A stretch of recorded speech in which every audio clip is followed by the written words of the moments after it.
تمام ساتھیوں کو ایک بار پھر یا علی مدد اور امام کی آمد پر بہت ہی بہت مبارکباد ناچیز کی جانب سے قبول فرمائیں۔ کل ہم نے امام سے کیوں اسم اعظم حاصل کرنا چاہیے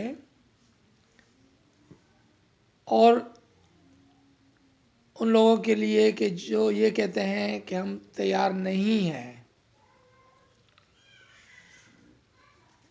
اس کے لیے ہم نے کچھ بات چیت کی تھی۔ آج ہم اس کا دوسرا حصہ کرنے جا رہے ہیں، اور دوسرے حصے میں ہم اس اسم اعظم کا استعمال کب اور کس طرح سے ہوگا، امام نے کون سا وقت ہمارے لیے پرسکرائب کیا ہے اور اس کے کیا فائدے ہیں، اور کیوں اسی وقت کے اندر عبادت کرنے پر اتنا زور دیا گیا ہے، ان چند چیزوں کو آج ہم کور کریں گے یہاں پر۔ سب سے پہلے آئیں دوبارہ خالی یاد دہانی کے لیے کہ 3 قسم کے لوگ مولا کی حضور میں اسم اعظم کے لیے جا سکتے ہیں۔ ہماری اس زندگی کے اندر یہ پہلا موقع ہے کہ جب مولا نے ایک ساتھ ان تینوں گروپس کو اسم اعظم دینے کا پروگرام بنایا اور رضامندی دی، یعنی کہ وہ جماعت جو پہلی مرتبہ اسم اعظم لینے جا رہی ہے، وہ مومنین جن کے پاس اسم اعظم ہے، یا تو وہ بھول گئے ہیں یا وہ اسم اعظم ابھی تک ان کے لیے کام نہیں کیا ہے، یا وہ مومنین جو یہ کہتے ہیں کہ ہمارے پاس اسم اعظم ہے، ہم اس سے خوش ہیں، لیکن ہم اس کے اندر اور زیادہ ترقی کرنا چاہتے ہیں۔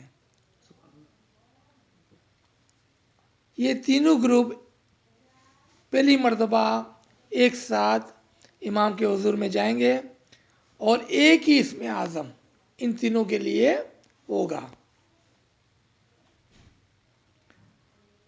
جبکہ ماضی کے اندر یہ تینوں گروپ بلکہ 4 گروپ اگر ہم گنیں تو فرسٹ ٹائم بول حاصل کرنے والے، وہ لوگ کہ جو بھول گئے ہیں، وہ لوگ جو کہتے ہیں کہ ہمارا بول ہمارے لیے کام نہیں کر رہا ہے، اور وہ لوگ جو کہتے ہیں کہ ہمارے لیے بول کام تو کرتا ہے لیکن ہم اس کے اندر پروگریس کرنا چاہتے ہیں اور آگے بڑھنا چاہتے ہیں۔ اس طرح کر کے چھوٹے چھوٹے گروپس امام کے حضور میں جایا کرتے تھے اور امام ان کو اسم اعظم عنایت فرماتے تھے۔ اب آئیں کہ جب ہم عنقریب مولا سے اسم اعظم لے آئیں گے اور اس اسم اعظم کے ساتھ مولا کی جو دعا آشیش ہوگی، اور ہمارے اس کے اندر جو مقصد ہے وہ مولا سے ان کی دعائیں لینا ہے، اور جب مولا اپنے مخ مبارک سے ہم کو ایک اسم اعظم دیں گے جس میں وہ اپنا نور اور اپنی دعائیں رکھ کر ہمارے کانوں کے اندر پھونک دیں گے، اس کے بعد ہمارا رول کیا ہوگا اس کے اندر۔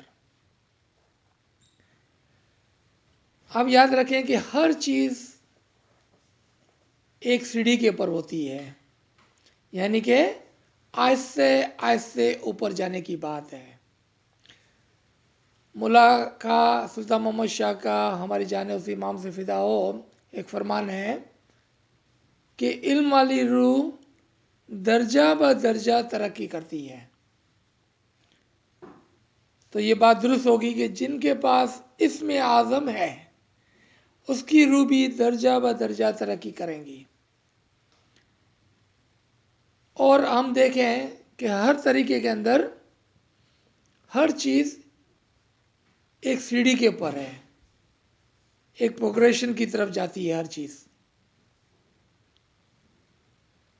یعنی کہ پہلے کچھ شریعت کی چیزیں کرنی ہوتی ہے، جیسے دعا پڑھنا،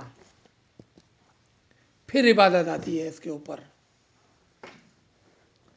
پھر عبادت کے اندر بھی کبھی کبھار ہم عبادت میں جاتے ہیں جب ہم چھوٹے ہوتے ہیں، بڑے ہو جاتے ہیں، ہم کام کاج میں بزی ہے تو ہم کبھی کبھار جاتے ہیں.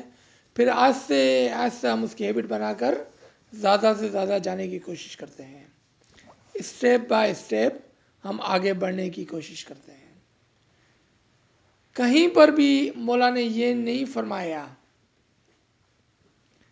کہ اگر آپ اسم اعظم لیتے ہیں تو آپ کو روزانہ 365 دن تک صبح کو 4 بجے جماعت میں آنا ہی پڑے گا.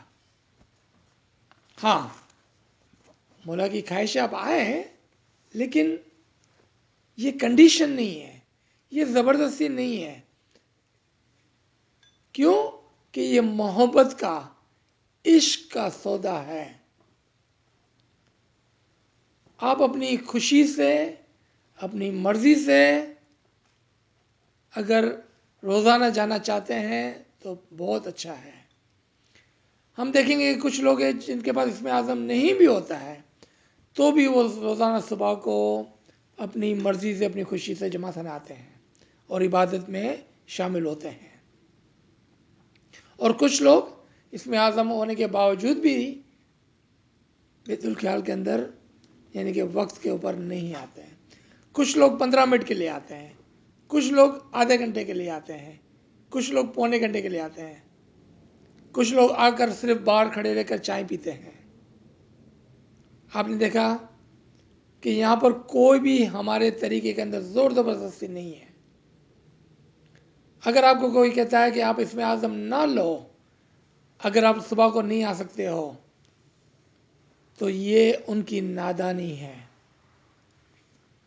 کیونکہ اسم اعظم آپ کے اور آپ کے مرشید کے درمیان میں ہے.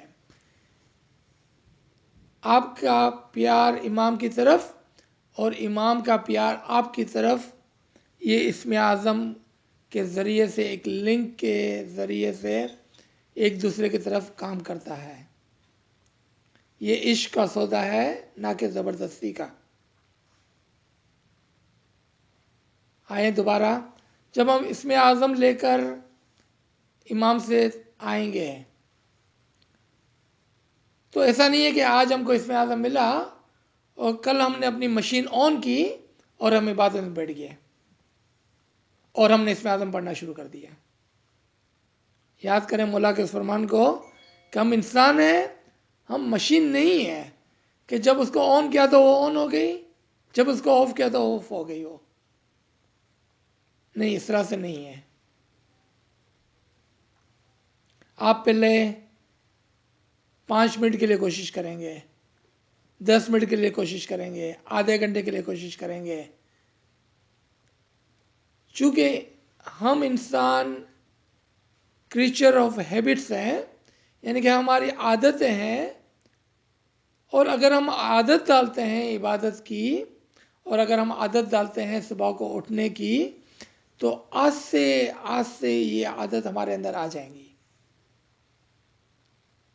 لیکن اگر کسی وجہ سے یہ کام ممکن نہیں ہے تو ڈونٹ وری، امام آپ کو کوئی ڈانٹنے نہیں آئیں گے. امام آپ سے اسم اعظم نہیں لے لیں گے دوبارہ کہ بھئی آپ نے میرے اسم اعظم کو کیوں نہیں پڑھا، مجھے واپس کر دو. ایسا کچھ نہیں ہونے والا ہے. آپ جب بھی موقع ہو، دن رات، جب بھی آپ کے پاس موقع ہو، مولا کے فرمان کے مطابق جب بھی آپ کا 1 سیکنڈ 5 سیکنڈ ہے، آپ اس اسم اعظم کو یاد کریں، آپ خدا کے نور کو یاد کریں اور امام سے قریب سے قریب سے قریب تر ہوتے چلے جائیں. اور پھر جب آپ کے پاس موقع ہو تو پھر آج سے اپنے اندر ایک عبادت کی عادت کریں. اگر جماعت میں روزانہ نہیں جا سکتے ہیں، کم از کم گھر میں اٹھ کر وقت پر عبادت کریں. اب یہاں پر ہم کچھ درجات کی بات کریں گے کہ مولا نے فرمایا کہ 4 اور 5 کی عبادت اس لیے ضروری ہے کیونکہ اس وقت دنیا کے کام کاج تقریباً ٹھہر جاتے ہیں اور یہ پیسفل ٹائم ہوتا ہے، اس لیے ہم کو 4 سے 5 عبادت کرنی چاہیے. لیکن اس کے اندر اگین درجہ بدرجہ ترقی ہونی چاہیے. ہو سکتا ہے کہ اب پہلے آپ 1 گھنٹے کے لیے عبادت نہ کر سکیں، لیکن ایک دن ایسا ہے کہ آپ کہیں کہ مجھے 1 گھنٹہ انف نہیں ہے، میں 2 گھنٹہ عبادت کرنا چاہتا ہوں، تو پھر ہو سکتا ہے کہ آپ صبح کو 3 سے لے کر 5 بجے تک یا اس سے بھی جلدی عبادت کرنے کے لیے اٹھ جائیں. آپ کا عشق امام کی طرف ایسا ہو جائے کہ آپ کو نیند نہ آئے، آپ رات کو 12 بجے 1 بجے 2 بجے اٹھ کر عبادت کے لیے کھڑے ہو جائیں، یہ بھی ہو سکتا ہے. تو ایسا نہیں ہے کہ ہم صرف 4 سے 5 ہی عبادت کریں گے، لیکن وہ پرسکرائب ٹائم ہے. لیکن اس کے علاوہ بھی آپ عبادت کر سکتے ہیں، اس سے زیادہ بھی کر سکتے ہیں اور اس سے کم بھی کر سکتے ہیں. تو 4 سے 5 کی عبادت کے اندر ایک اور بہت بڑی بات ہے، کیونکہ کوئی پوچھ سکتا ہے کہ کیا میں دوپہر کو 4 سے 5 نہیں کر سکتا ہوں؟ کیا میں صبح کو جب اٹھتا ہوں 6 بجے تو 6 سے 7 نہیں کر سکتا ہوں میں؟ یا رات کو سونے سے پہلے 1 گھنٹہ عبادت کر لوں؟ کیوں ضروری ہے کہ ہم آدھی رات کو کچھ دیر سو کر پھر اٹھ کے عبادت کریں؟ اس میں کیا لوجک ہے، کیا حکمت ہے؟ کیوں ہمارے پیغمبروں نے راتوں کو اٹھ کر عبادت کی؟ کیوں ہمارے پیروں نے، حجتوں نے، دائیوں نے، ولیوں نے راتوں کو جاگ کر عبادت کی؟ اس کی کیا وجہ تھی؟ کیا وجہ تھی کہ حضور صلی اللہ علیہ وسلم رات کو غار حرا میں بیٹھ کے عبادت کرتے تھے؟ اس کے اندر جو وجہ ہے وہ یہ ہے کیونکہ ہمیں اپنی نیند کی قربانی دینی ہوتی ہے، اور جب ہماری ایک بہت پیاری چیز جو نیند ہے، جو ہمیں بہت ہی پیاری ہے، جب ہم اس کی قربانی دیتے ہیں تو اس قربانی کے بدلے میں اگر ہم 5 منٹ بھی عبادت کرتے ہیں، ہم آدھا گھنٹہ بھی عبادت کرتے ہیں، تو مولا اس قربانی کو دیکھتے ہوئے آپ کو اس کا پورے گھنٹے کا فائدہ دے دیتا ہے، کیونکہ آپ نے قربانی دی. اگر آپ دن میں 3 گھنٹہ بھی عبادت کرتے ہیں، اس میں قربانی کیا ہے؟ آپ تو آلریڈی جاگ رہے ہیں. تو اس کا مطلب یہ ہوا کہ رات کو اٹھنا ایک قربانی ہے، اور آپ کہتے ہیں کہ یا مولا میں آپ کو قربانی دینے کے لیے تیار ہوں. تو مولا کیا کہتے ہیں کہ اگر تو مجھے قربانی دے گا تو میں تجھے انعام دوں گا. اور یہی رواج اسلام کے اندر ہے، یہی رواج ہمارے طریقے کے اندر ہے. کبھی آپ پیسوں کی قربانی دیتے ہیں، کبھی آپ وقت کی قربانی دیتے ہیں، اور بیت الخیال میں آپ نیند کی قربانی دیتے ہیں جو ہر شخص کو بہت پیاری ہوتی ہے. تو جب آپ نیند کی قربانی دے کر جماعت خانے آتے ہیں یا نیند کی قربانی دے کے گھر میں اٹھ کر بیٹھ کر عبادت کرتے ہیں تو اس میں بہت بڑا فائدہ ہوتا ہے. ایک اور سوال تھا کہ کیا ہم کو جماعت خانے جا کر ہی عبادت کرنا چاہیے؟ اگر آپ جماعت خانے جا سکتے ہیں تو وہ اچھا ہے، لیکن اگر نہیں جا سکتے ہیں تو کم از کم گھر میں بیٹھ کے عبادت کر لیں. یعنی کہ نہ کرنے سے بہتر ہے کہ گھر میں بیٹھ کے عبادت کریں. لیکن اگر آپ جماعت میں جا کے عبادت کرتے ہیں تو اس کے بہت زیادہ فائدے ہیں. اس میں ایک سب سے زبردست جو فائدہ ہے وہ یہ ہے کہ اگین آپ اپنے وقت کی قربانی دیتے ہیں. آپ چل کر گاڑی کے اندر اپنا وقت دے کر جماعت خانے پہنچتے ہیں، ٹھنڈی گرمی بارش، یعنی کہ آپ قربانی دیتے ہیں. اور مولا کو ہر قدم کی یہ قربانی بہت پسند ہے. اس لیے ہمیں مولا کو یہ قربانی دینی چاہیے. لیکن اگر آپ کے پاس چوائس ہے کہ آپ عبادت نہ کریں یا گھر میں بیٹھ کے کریں تو کم از کم گھر میں بیٹھ کے عبادت کریں. آپ بیمار ہیں، نہیں چل سکتے ہیں، گاڑی نہیں ہے، بہت سارے وجوہات ہو سکتے ہیں، لیکن عبادت ضرور کریں آپ.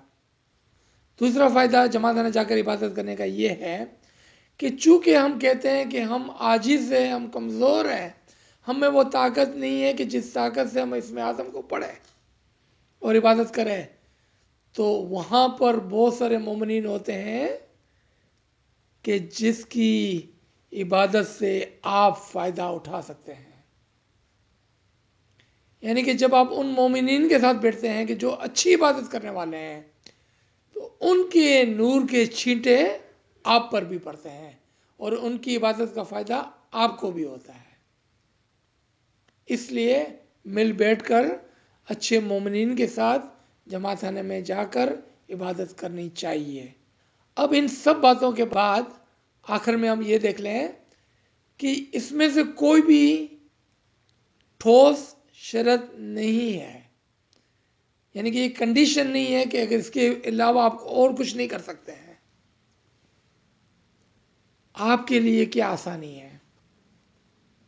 مولا نے کیا فرمایا؟ وین ایور یو کین، جب بھی آپ کر سکتے ہیں، کم ٹو جماعت خانہ. جماعت خانہ آئے and remember the name of اللہ، اور خدا کے نام کو یاد کریں. ریممبر دی نیم آف محمد صلی اللہ علیہ وسلم کے نام کو یاد کریں. And remember the name of Ali and other imams, آپ علی کے نام کو اور اماموں کے نام کو یاد کریں. کیا مولا نے فرمایا؟ When ever you can. نہیں بولا نو یو مسٹ کم، نہیں، ایسا نہیں فرمایا مولا نے. وین ایور یو کین، جب بھی آپ کر سکتے ہیں تو آپ ضرور جماعت کرنے جائیں، اس میں بہت سارے فائدے ہیں.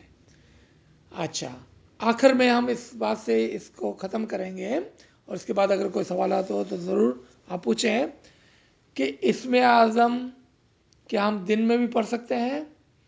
ہاں، اسم اعظم آپ کا ذاتی بول ہے، وہ آپ کے اور آپ کے امام کے درمیان میں ہے. جب بھی آپ چاہیں امام کو اس بول کے ذریعے سے یاد کر سکتے ہیں. یہ آپ کے اور امام کے درمیان میں انشاءاللہ ایک لنک کی طرح کام کرے گا، اور آپ اس امام سے قریب سے قریب سے قریب تر ہوتے چلے جائیں گے. تو یہاں پر ہم اس کو روکتے ہیں. اگر اس کے علاوہ کوئی سوال ہے تو آپ ضرور پوچھیں تاکہ سب کو فائدہ ہو. یا علی مدد، یا علی مدد.